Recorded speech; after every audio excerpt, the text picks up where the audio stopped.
A quiet evening at an upscale restaurant shattered in seconds. Three men, loud, entitled, and certain they owned the world, turned their attention toward a young black girl dining alone. Their laughter was sharp, their insults sharper. Phones came out, eyes turned away, and no one dared to interfere. To them, she looked like someone who didn't belong, just another nobody they could humiliate for sport. But what none of them knew was that the girl they mocked had more power than all three of them combined, because by the time their food arrived, the entire restaurant would learn who she really was. It was a Friday night at La Vela Prime, a high-end restaurant known for its exclusivity, a place where reservations took weeks, and appearances meant everything. The chandeliers glimmered like melted gold, and soft jazz drifted through the air. Among the crowd of executives, celebrities, and socialites sat a young black woman named Amara Lewis. Dressed simply with quiet confidence in her eyes, she didn't fit the usual mold of the diners around her, and that was exactly what drew attention. She had come to celebrate a personal milestone, something monumental, though no one around her could have guessed. She was finally taking a break from years of relentless work, the kind that built empires behind closed doors. Yet, as she took a sip of water and scanned the menu, she could already feel the weight of the stares.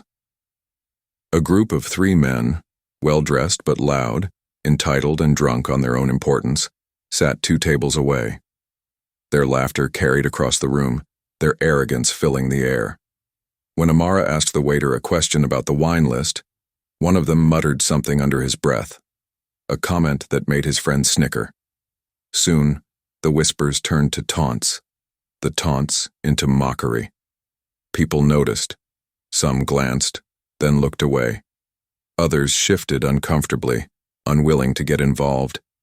Even the waiter hesitated, caught between fear of the men's status and sympathy for the girl they targeted. Amara said nothing. She didn't need to. Years of being underestimated had taught her the power of silence. Behind her calm expression, she watched, observed, and waited. Because tonight, in this glittering room filled with judgment, she knew something they didn't. Everything about their lives was about to change. As the minutes passed, the situation grew uglier. The three men, their voices now slurred with arrogance, began drawing more attention than the live jazz band in the corner. One of them, a broad-shouldered man with an expensive watch, raised his glass toward Amara. "Didn't know they let just anyone in here," he said loudly enough for nearby tables to hear. Laughter followed, nervous and forced. A few diners chuckled, not because it was funny, but because it was safer to blend in than to speak up. The waiter, visibly shaken, approached the men's table. "Please, gentlemen," he whispered. "Other guests are being disturbed." But the men waved him off. They were regulars, men who tipped heavily and bragged even louder. One of them, the youngest, smirked and leaned back in his chair, watching Amara like she was an uninvited guest in their kingdom. Amara remained poised. She set her fork down gently, her movements deliberate, almost regal. Her calmness seemed to unnerve them. In a world where power often disguised itself in noise, her silence was deafening. When the waiter returned with her main course, the men escalated. One of them, accidentally, bumped into her table on his way to the restroom, knocking over her glass of water. It splashed across her dress and the tablecloth. The room gasped, and then went silent. Amara didn't flinch.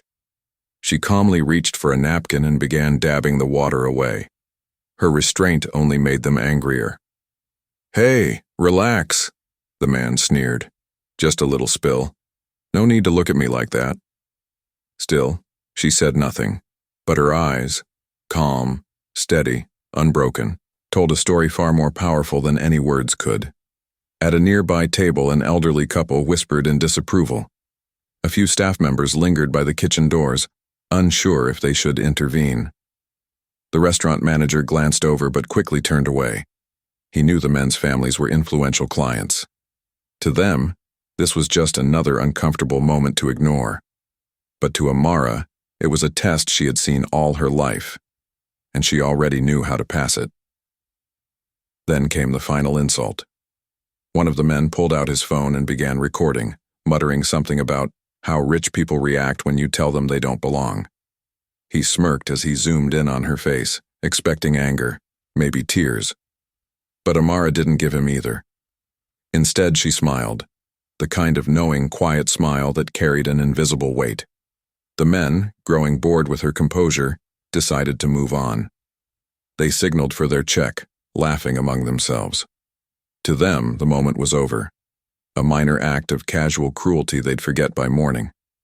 But as they stood to leave, one of the restaurant's security staff rushed in, followed by a man in a tailored suit who seemed to command the room with his presence. Every waiter straightened, every conversation stopped. He walked straight toward Amara. "Miss Lewis," he said respectfully, bowing his head slightly. "Your guests have arrived. The private dining room is ready." The laughter stopped. The three men froze mid-step, their smiles fading as realization crept in. People began whispering, eyes darting between Amara and the suited man who treated her like royalty. Amara rose gracefully, thanked the waiter, and walked past the three stunned men without a word. The entire restaurant watched her, and for the first time that night, the silence belonged to her, because something about that name, Miss Lewis, was beginning to echo through the room, unlocking a truth none of them were prepared for. The moment Amara disappeared into the private dining room, the whispers ignited like wildfire. "Miss Lewis? As in Lewis Global Holdings?" Someone murmured. "Wait, you mean Amara Lewis, the youngest billionaire in the state?" Within seconds, the entire restaurant buzzed with disbelief. The same men who had mocked her now stood frozen, their arrogance stripped away like a cheap disguise. They glanced nervously toward the door she had just entered, realizing, too late, that the woman they'd humiliated owned everything around them, including the very building they stood in. The manager, pale and trembling, approached the group. "Gentlemen," he said carefully, "Miss Lewis would like to have a word." Those words hit harder than any insult they had thrown. One of the men tried to laugh it off, but his voice cracked. She wants to talk to us." Moments later, they were escorted to the private room. The door closed behind them, sealing them in a quiet, immaculate space with panoramic views of the city skyline. At the head of the table sat Amara, no longer the quiet diner they'd dismissed, but the commanding figure who now held their reputations in her hands. She looked at them for a long moment. Her silence felt heavier than any speech could. On the table lay a folder, its golden logo gleaming faintly, Lewis Equity Group. She finally spoke, her voice calm even, but impossible to ignore. "Before I owned this restaurant," she began, "I learned something about power. It isn't about who speaks the loudest. It's about who stays standing when everyone else loses control." None of them dared to respond. Shame filled the room like thick smoke. She stood, gathering her purse, and nodded toward the head waiter who stood nearby. "Their meals," she said softly, "are on me. Consider it a lesson, not a favor." Then she left. No anger, no revenge, just quiet dignity. Outside, as the three men exited moments later, the entire restaurant had turned to watch. The same crowd that once ignored her now parted in silence, realizing they'd all witnessed something rare, not just power, but grace forged in the face of humiliation. And for the first time that night, they were the ones who didn't belong.